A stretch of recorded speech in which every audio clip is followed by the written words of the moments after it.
আসন্ন জাতীয় সংসদ নির্বাচনে কিশোরগঞ্জ ১ হোসেনপুর আসনে এমপির পদে মনোনয়নপত্র সংগ্রহ করেছে দলের মনোনয়নপ্রাপ্ত জেলা বিএনপির সাধারণ সম্পাদক মোহাম্মদ মাজহারুল ইসলাম। বুধবার ১৭ ডিসেম্বর বিকেলে দলীয় নেতাকর্মীদের সাথে নিয়ে তিনি জেলা রিটার্নিং অফিসার ও জেলা প্রশাসকের কার্যালয় থেকে মনোনয়নপত্র সংগ্রহ করে।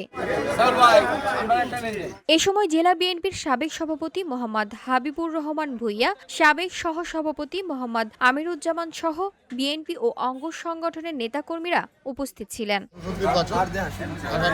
মনোনয়নপত্র সংগ্রহ করে বিএনপির প্রার্থী মোহাম্মদ মাজহারুল ইসলাম জয়ের ব্যাপারে আশাবাদ ব্যক্ত করেন।